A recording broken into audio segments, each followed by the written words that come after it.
मुरंबा मालिकेच्या आजच्या भागाचे अपडेट जाणून घेऊया आपल्या आजच्या या व्हिडिओमध्ये. चला तर मग मित्रांनो, अजिबात वेळ वाया न घालवता सुरुवात करूया आपल्या आजच्या या व्हिडिओला. तर आता इथे रमाने सांगितलेलं असतं की मला या CCTV फुटेजमधून चेक करायचं आहे की खरोखर अक्षयवरती हल्ला झाला होता का अक्षय फक्त नाटक करतायत. त्यावर हे ऐकून आता लगेचच आता साईच्या आईला म्हणजेच संध्याला तर खूप मोठा धक्का बसतो. रमा म्हणत असते हे त्याच ठिकाणचं CCTV फुटेज आहे, मला एकदा सगळं चेक करायचं आहे. नाही म्हणजे खरंच काही घडलं होतं का अक्षय खोटं बोलतायत, नाटक करतायत ते बघायला हवं ना. त्यावर संध्या म्हणत असते अगं पण काय गरज आहे तुला या सगळ्यात पडण्याची, कशासाठी करते तू हे सगळं. त्यावर मग आता अण्णासाहेबसुद्धा म्हणतात हो एक्झॅक्टली रमा, हे बघ आपल्याला या सगळ्यामध्ये पडण्याची काही गरज आहे असं मला पण वाटत नाही गं. त्यावर रमा म्हणत असते अण्णासाहेब अहो असं कसं म्हणताय तुम्ही, गरज तर आहे ना, अक्षयने सरळ सरळ माझ्यावरती आरोप केला आहे. त्यावर मग आता संध्या म्हणत असते आता तू त्या कोणी हल्ला केला ते शोधून काढणार, मग तू ते त्या अक्षयला जाऊन सांगणार, मग त्याला वाटणार की तुझं पुण्यांदी त्याच्यावरच प्रेम आहे. अगं मग कशाला करायचं हे सगळं, काय मिळणार आहे करून. त्याबरोबर मग आता रमा आणि संध्या या दोघींमध्ये भांडण व्हायला लागतं. साई मात्र शांत बसलेला असतो. तर रमा ही संध्याला म्हणत असते आई अहो काय सुरू आहे तुमचं, मी अजून फक्त इतकंच म्हणायला आहे की मला खरं जाणून घ्यायचं आहे, मी कोणाला काय सांगेन काय नाही, तुम्ही लगेच पुढचं का बोलताय, मी काही केलं आहे का अजून. त्याबरोबर संध्या म्हणते अगं पण कशाला पडायचं आहे तुला याच्यामध्ये. त्याबरोबर साई म्हणतो माय थांबा दोघी पण, तुम्ही काय चाललं आहे तुमचं. आणि माय बरोबर बोलायला लागलेत त्या, नाही बघायला तर हवं ना नक्की अक्षयवर हल्ला कुणी केला आणि खरोखर अक्षयवर हल्ला केला आहे कुणी का नाही केला आहे हे माहीत तर पडायला हवं की नाही. रमा तुम्ही म्हणताय ते बरोबर आहे, आपण एक काम करू, आपण तपासून घेऊ खरोखर अक्षयवर हल्ला झाला आहे की तो अक्षय खोटं बोलतो आहे. त्याबरोबर आता संध्या म्हणत असते अरे पण तुम्हाला काय गरज आहे या सगळ्यात पडण्याची, ह्या 12 भाकरी कशाला करत बसताय तुम्ही. त्याबरोबर रमा म्हणते आई अहो असं कसं म्हणता गरज नाही म्हणून, गरज आहे आणि मी हे शोधून काढणारच, त्यांनी माझं नाव घेतलं आहे मग मला कळायला नको का हे सगळं खरं आहे का खोटं आहे ते. त्याबरोबर मग आता संध्या म्हणते म्हणजे तू माझं ऐकणार नाहीच आहेस का. त्यावर रमा म्हणते नाही मला शोधून काढायचं आहे आणि मी शोधून काढणार. त्यावर साई म्हणतो रमा तुम्ही काळजी करू नका, मी सुद्धा आहे तुमच्याबरोबर, आपण एक काम करू, आपण दोघं मिळून हे सगळं कोणी केलं ते बघू. त्यावर रमा म्हणते नाही असू द्या मी बघते. त्यावर लगेच संध्या म्हणते हां मी बघते. त्यावर साई म्हणतो आई अगं गप ग तू. रमा चला आपण दोघं बघू. आणि मग रमा आणि साई तिकडनं जातात. तर आता पटकन जाऊन ते लॅपटॉप घेतात आणि लॅपटॉपमध्ये आता ते बघू लागतात की कशा पद्धतीने अक्षय त्या झाडाखाली बसला होता आणि तिथं काही गुंडे आले आणि त्या गुंडांनी अक्षयला मारायला, बेदम मारायला सुरुवात केली. मार मार मार मार त्यांनी अक्षयला मारला आणि त्याच्याकडचं पॉकेट वगैरेसुद्धा घेतलं. इतक्यात त्या ठिकाणी शशिकांत मुकारदम आले आणि मग शशिकांत मुकारदमाने येऊन अक्षयला त्या सगळ्या गुंडांच्या तावडीतून वाचवलं आणि अक्षयला वाचवल्यावर मग ते अक्षयला घेऊन घरी गेले वगैरे. सगळं काही आता साईला आणि रमाला अगदी व्यवस्थित दिसत असतं.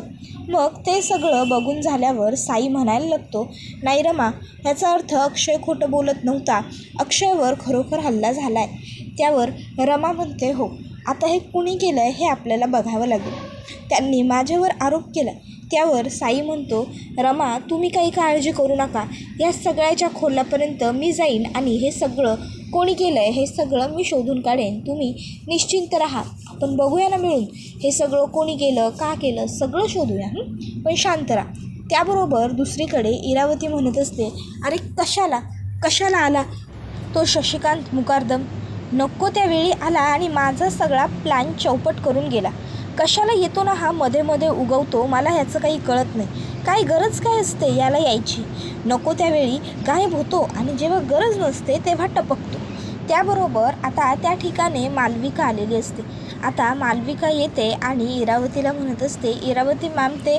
त्यावर इरावती तिला म्हणते गप्प बस, एकदम गप्प. त्याबरोबर मालविका गप्प बसते. तर इरावती तिला म्हणत असते हे सगळं कोणामुळे घडतं माहिती आहे, हे सगळं तुझ्यामुळे घडतं आहे, ह्या सगळ्याला जर कोणी जबाबदार आहे ना तर आज ती तू आहेस, तुला अक्कल वगैरे काही आहे का नाही गं. जर तो अक्षयचा बाप परत आला होता तर हे तुझं काम नव्हतं का की तू मला हे इन्फॉर्म करावं? पण नाही, तू मला इन्फॉर्म केलं नाहीस, तू माझ्यापासून गोष्टी लपवल्यास, बरोबर ना? त्यावर ती म्हणत असते, अहो तुम्ही हे काय म्हणताय, प्लीज जरा शांत व्हा. आणि मी का असं करू? आणि सगळ्यात महत्त्वाची गोष्ट, सॉरी तुम्हाला राग येईल पण तरीही आता मी बोलतेच. एक गोष्ट लक्षात ठेवा, तुम्ही कितीही आणि काहीही प्रयत्न करायचे ठरवले असतात ना, तरी शेवटी आउटकम हेच आलं असतं. कारण अक्षय आणि रमा हे दोघं कधी वेगळे होणारच नाही आहेत. उलट मीच मूर्ख, मीच तुमच्या झाशात आले आणि अक्षय आणि रमाला वेगळं करण्यासाठी इथपर्यंत आले. अहो तुम्ही त्या मायलेकांनासुद्धा दूर करण्याचा प्रयत्न करताय. बाप बेट्याला दूर करून असं तुम्हाला काय मिळणार आहे? काय गरज काय तुम्हाला एवढं सगळं करण्याची? त्यावर मग इरावती म्हणते, हे बघ मालविका. त्यावर मालविका म्हणते, तुम्ही ऐका माझं, मला नाही करायचं आहे तुमच्याबरोबर आता काम. त्यावर इरावती म्हणते, काय बोलतेस तू हे? मालविका, उगाच काहीतरी वेडेपणा करू नकोस, काहीतरी बडबडू नकोस.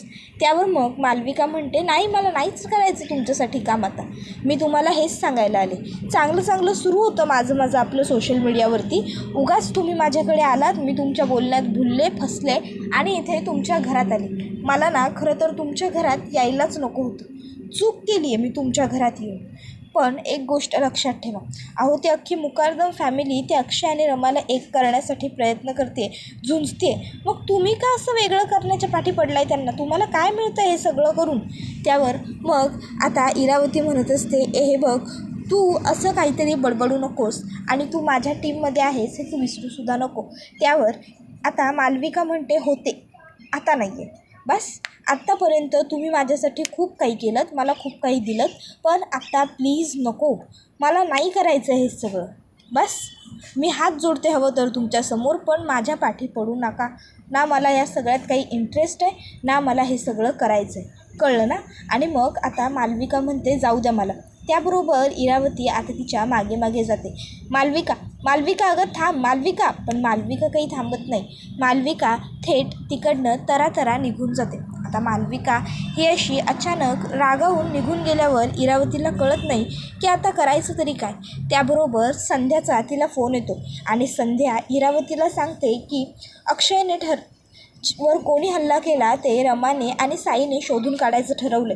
जर ते तुमच्यापर्यंत पोहोचले तर पर्यायाने माझ्यापर्यंत पोहोचतील आणि काहीही झालं तरी हे सगळं माझ्यापर्यंत पोहोचता कामा नये, नाहीतर माझं पोट्ट्या लगीन मोडल, असं आता त्या सांगतात. त्यावर आता इरावती म्हणते, तुम्ही काळजी करू नका, काय करायचं ते मी बघते ना. आणि मग इरावती विचार करायला लागते की काय करता येईल बरं, काय करता येईल, कसा यातून मार्ग शोधून काढायचा. इतक्यात इरावतीला एक कल्पना सुचते आणि इरावती स्वतःचीच पाठ ठोकटत म्हणते, वा इरावती वा, काय मस्त आयडिया आली आहे तुला.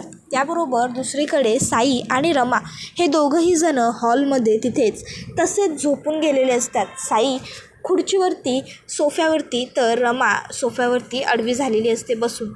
आता हे सगळं बघून साई हा जागा होतो, म्हणजे मच्छर चावतात त्याला. त्यावेळी आता तो बघतो की रमासुद्धा आपल्या शेजारी झोपल्यात.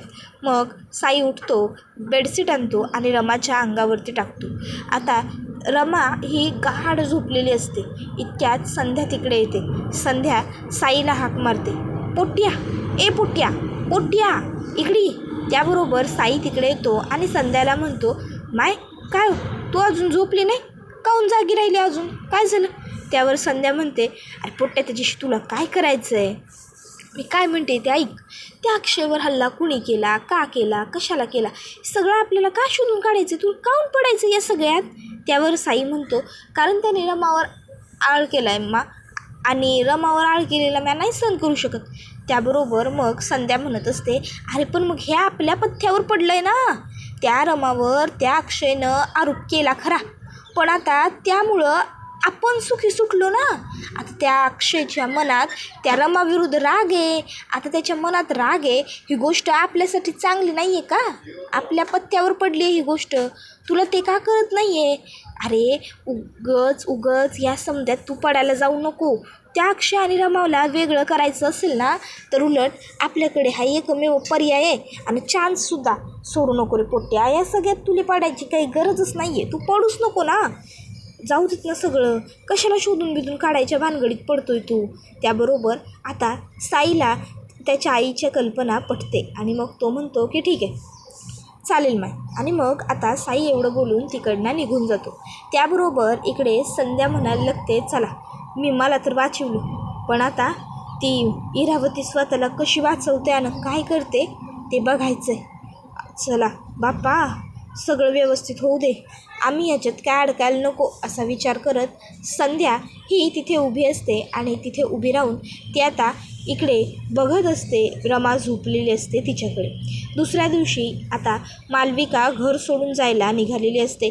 मालविकाने स्वतःची बॅग वगैरे भरून घेतलेली असते आणि मालविका आता म्हणत असते की आता मी निघून जाते या घरातून. या घरात आल्यापासून मी फक्त या घरातल्यांना त्रास आणि त्रासच दिलेला आहे, पण आता नाही, आता बास, आता आणखी नको, आता मी या घरात नाही थांबणार, मी इथून निघून जाते. आणि मग ती गणपतीसमोर येते आणि हात जोडून प्रार्थना करते, बाप्पा, मी या घरात आल्यापासून मी फक्त या घरातल्यांना त्रास आणि त्रासच दिलेला आहे, पण आज मी कायमची या घरातनं निघून चालली आहे. आता तूच अक्षय आणि रमाला एकत्र घेऊन ये. मी त्यांना वेगळं करण्यासाठी खूप प्रयत्न केले, पण माझा प्रत्येक प्रयत्न फसला, कारण तू त्यांच्या पाठीशी ठामपणे उभा होतास. मग असाच त्यांच्या पाठीशी राहा आणि त्या दोघांनाही एकत्र येऊ दे. अक्षय आणि रमा दोघंजणं फक्त एकमेकासाठी बनलेत आणि ते एकमेकांसाठीच राहू देत. आणि मग आता मालविका ही तिकडनं पुन्हा मागे जायला येते. त्यावर आता इरावती आत्या तिच्या बॅगवर बसलेली असते. इरावती आत्या आता मालविकाला म्हणत असते, मालविका, तू एक गोष्ट विसरलीस.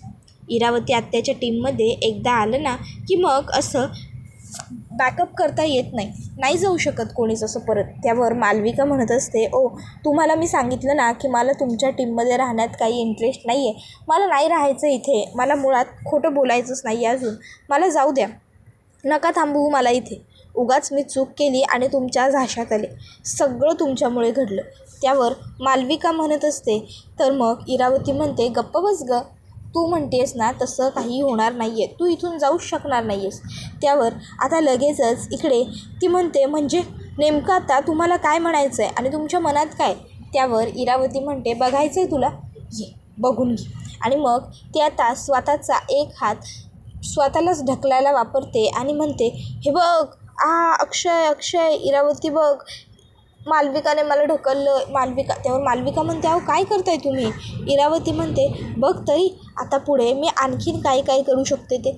आणि मग आता ती म्हणत असते, अक्षय अरे लवकर ये, अक्षय. त्याबरोबर त्या ठिकाणी अक्षय, पार्थ, आर्था, त्याचबरोबर पार्थसुद्धा आलेला असतो. तर आता इरावती म्हणत असते की हिने मला ढकललं. मालविका म्हणते, नाही हो अक्षय, मी असं काहीही केलेलं नाही आहे, खोटं बोलतायत या. त्याबरोबर आता अक्षय म्हणतो, बरं उठ आत्या, उठ, काय झालं ते मला नीट सांग आत्या. त्याबरोबर मग आता इरावती आत्या म्हणत असते की मी हिला कोणाबरोबर तरी फोनवर बोलताना ऐकलं. फोनवर ही तुझ्याबद्दल, रमाबद्दल, आपल्या सगळ्या मुकादमांबद्दल वाईट बोलत होती आणि म्हणूनच मी फक्त हिला वाईट बोलू नको एवढं म्हणत होते आणि मी हिला सांगायला गेले तर हिने बघ ना मला असं खेचलं आणि खाली पडलं. अक्षय, बघ बाबा, हिच्या मनात नेमकं काय आहे हे आपल्याला काढून घ्यायला पाहिजे. त्याबरोबर मग अक्षय हा इरावतीला वरती बसवतो. तितक्यात त्या ठिकाणी आजी आणि शशिकांत मुकादम पण येतात. आता पार्वती आजी म्हणू लागतात की पूर्वी तुम्हा दोघींचं एकमेकीशिवाय पान हलत नव्हतं आणि आता तुम्हा दोघींचं हे काय सुरू आहे? मालविका म्हणत असते की नाही, खोटं आहे हे सगळं, खोटं बोलतायत या. अक्षय हो तुमच्याबद्दल किंवा रमाबद्दल, मुकादमांबद्दल मी कोणाबद्दल काही वाईट वगैरे बोललेले नाही आहे. त्याबरोबर उलट मी हे घर सोडून निघून चालले होते. मी आत्तापर्यंत तुम्हाला खूप त्रास दिला आहे आणि अजून मला द्यायचा नव्हता म्हणून. त्यावर इरावती मध्ये बोलायला लागते. त्यावर शशिकांत मुकादम म्हणतात, तू जरा गप्प बसशील का इरावती, बोलू देत मालविकाला. आणि मग आता मालविकाला ते बोल म्हणतात. त्यावेळी मग मालविका बोलायला सुरुवात करते. ती सांगत असते की मी कोणी यांच्या मैत्रिणीची मुलगी वगैरे नाही आहे, मी कोणी नाही आहे म्हणजे मोठी माणूस, मी एक छोटीशी कामगार आहे आणि मी खूप गरीब आहे. यांनी मला रस्त्यावरनं उचलून आणलं, मला सांगितलं की तू माझ्या घरात राहा. यांनी सगळं प्लॅनिंग अँड प्लॉटिंग केलं अक्षय आणि रमाला वेगळं करण्यासाठी. या खोटं वागल्या. त्याबरोबर आता इरावती आत्या ही नाटक करत असते की तिला दम लागला. त्यावर आता लगेचच आई आजी म्हणत असतात, इरावती काय बोलते ही मालविका, हे सगळं खरं आहे का? त्यावर अक्षयसुद्धा म्हणायला लागतो की इरावती आत्या काय आहे सगळं, म्हणजे ही मालविका काय सांगते? मालविका सांगते त्याच्यामध्ये तथ्य आहे का? मालविका जे बोलते ते खरं आहे का? इरावती आत्या बोल ना काहीतरी. त्याबरोबर मालविका म्हणत असते, नाही मी खोटं नाहीच बोलत आहे, मी खरं बोलते यावेळी तुमच्याशी. तुम्हाला सगळ्यांना त्रास देऊन मला खूप वाईट वाटलं आहे. मला मी केलेल्या प्रत्येक कृत्याचा पश्चाताप झाला आहे आणि म्हणूनच मला पुढे सांगता येईल नाही येईल म्हणून मी काय काय केलं आणि का केलं याची चिठ्ठी मी लिहून ठेवली आहे. त्याबरोबर अर्था आता पटकन पाण्याचा एक ग्लास भरते आणि तो इरावती आत्याला देते. आणि आता इरावतीला ती लोक सांगतात की पाणी पी म्हणजे बरं वाटेल. मग इरावती पाणी प्यायला लागते. त्याबरोबर शशिकांत मुकादम आता लगेचच म्हणतात की तू मला ती चिठ्ठी दाखव मालविका, ज्याच्यामध्ये तू सगळं काही इरावतीने केलं आहे ते लिहिलं आहेस. त्यावर इरावतीने काय काय केलं आहे याची मी चिठ्ठी लिहिली आहे, ती मी दाखवतेच असं आता ती म्हणायला लागते.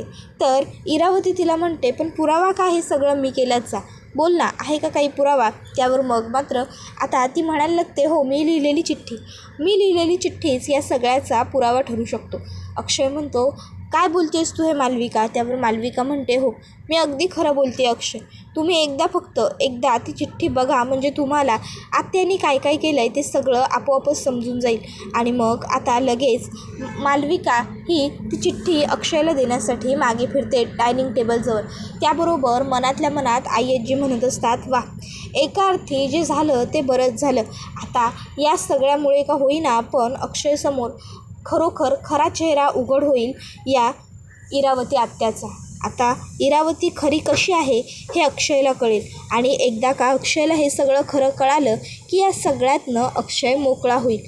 त्याबरोबर आता शशिकांत मुकादम विचारतात, काय गं कुठे चिठ्ठी दाखवत होतीस ना तू आम्हाला?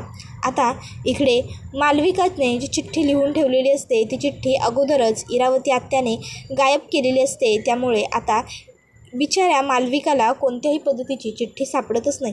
सगळे म्हणतात, काय गं कुठेही चिठ्ठी? मालविका तू चिठ्ठी देणार होतीस ना? त्यावर मालविका म्हणत असते की हो पण इथे त्यावर इरावती आत्या म्हणत असते, मी काहीही केलेलं नाही आहे आणि हो बरोबर बोलली ही, मी आणले हिला रस्त्यावरनं उचलून घरात. मला वाटलं की घेऊन यावं एखाद्या साध्या भोळ्या मुलीला घरात, ज्याने अक्षयची फरफट कमी होईल, फायनान्शियली कंडिशन स्टेबल होईल, अक्षयला एक बायको मिळेल, आरोहीला छान सुंदर एक आई मिळेल, हिला घर मिळेल, कुटुंब मिळेल म्हणून केलं होतं मी हे सगळं. आणि काय गं बाई तुला काय वाटतं मी प्लॅटिंग करून माझ्या घरच्यांना त्रास देते आहे का? त्याबरोबर आता अक्षय हा म्हणायला लागतो, आत्या अगं तू जरा शांत हो बरं तू. त्यावर ती म्हणत असते, अरे अक्षय कशी शांत होऊ मी? बघतोयस ना घरातले सगळेजण माझ्यावरती कसे आरोप करतायत ते. प्रत्येकाला की मी वाईटच आहे, प्रत्येकाला हेच वाटतं की मी काही ना काहीतरी चुकीचंच करते, पण मी तशी नाही आहे रे, तुझी आत्या तशी नाही आहे हे तुला माहिती आहे ना? त्यावर मग आता लगेचच इकडे मालविका म्हणायला लागते, खोटं आहे हे सगळं अक्षय, अहो नाटक करतायत या, तुम्हाला कळतच नाही आहे, ह्या ना एक नंबरच्या खोटारड्या आहेत, नाटकी आहेत, यांनी सगळी नाटकं केली आहेत आत्तापर्यंत. त्याबरोबर पोलीस घरी आलेले असतात. पोलीस आल्यावर अक्षय हा पोलिसांना विचारतो की काय काम होतं साहेब तुमचं? त्याबरोबर मग आता ते साहेब सांगायला लागतात की तुमच्यावरती जो हल्ला झाला त्याची चौकशी करायला साहेबांनी हातात घेतली होती आणि त्यांना त्यांच्या तपासात हे समजलं आहे की तुमच्यावर जो हल्ला झाला तो मालविकाने घडवून आणला. तर हे सगळं काही आता अण्णासाहेब रमाला सांगतात. आता हे ऐकून रमालासुद्धा खूप मोठा आश्चर्याचा धक्का बसतो. तर इकडे अक्षयलासुद्धा खूप मोठा आश्चर्याचा धक्काच बसलेला असतो. आणि हा व्हिडिओ इथेच संपतो. व्हिडिओ आवडला असेल तर व्हिडिओला लाईक करा, चॅनलवर नवीन असाल तर चॅनलला सबस्क्राईब करा आणि बेल आयकॉन आठवणीने प्रेस करा, जेणेकरून तुम्हाला पुढच्या प्रत्येक व्हिडिओचं नोटिफिकेशन मिळत जाईल आणि सर्व व्हिडिओंचा आनंद हा अगदी उत्तम पद्धतीने घेता येईल. चला तर मग मित्रांनो, आजच्या पुरतं इथेच थांबूया. मुरांबा मालिका तुम्हाला कशी वाटते हे आम्हाला कमेंट करून नक्कीच सांगा. टाटा बाय बाय, धन्यवाद, take care all of you.